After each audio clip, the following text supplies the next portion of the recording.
لایا ہوں سند، لیکن مجھے لگ یہ رہا ہے کہ آدھا پونا گھنٹہ بھی لگ جائے گا نا تو یہ مسافہ تسلسل کے ساتھ بن نہیں سکے گا، جگہ جگہ ٹوٹے گا، یہ جو قطاریں نہیں ہیں، صفیں نہیں ہیں، یہ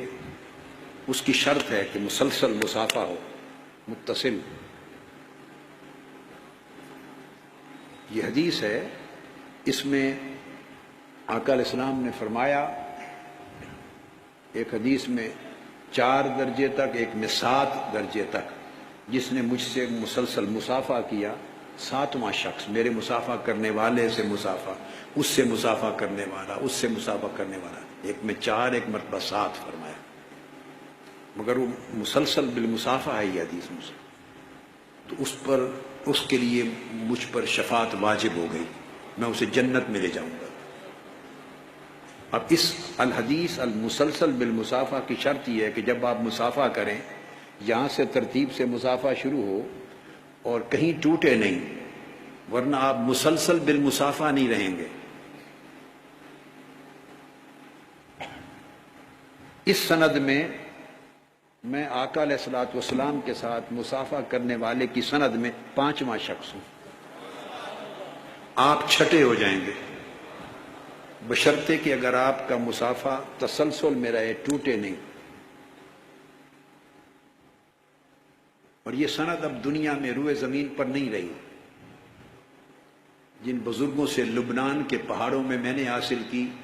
وہ وفات پا گئے، شیخ احمد بن حسین العسیران، انہوں نے اوپر اپنے شیخ سے، اپنے استاد سے 3 واسطوں سے لی، میں نے ان سے اور 3 اساتذہ شیوخ اوپر 100 سال سے زیادہ عمر والے، اور انہوں نے ایک صحابی سے لی جو جن تھے، قاضی شمورش الجنی،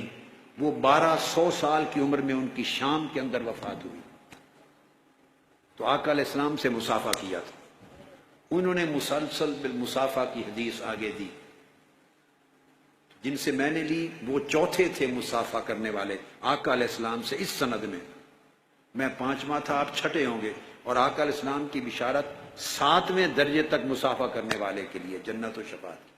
مگر شرط یہ ہے کہ مسافہ کا تسلسل کہیں ٹوٹے نہیں۔ اس صورت میں جس طرح آپ بیٹھے ہیں، ممکن نہیں کہ آپ کا مسلسل مسافہ ایک دوسرے کے ساتھ ہاتھ پکڑ کے دایاں بایاں اور اینڈ تک ہو سکے، تو فجر کے وقت آپ تیار رہیں، سحری کے فوری بعد آ جائیں، پہلے سے کوئی ان کو سمجھا دے،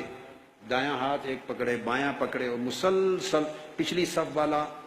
آخری آدمی پچھلی صف والے کے ساتھ ایک ہاتھ آگے مسافہ کرے، ایک ہاتھ کو پیچھے پکڑائے، اور اس طرح زنجیر کی طرح اینڈ تک یہ مسلسل بالمسافہ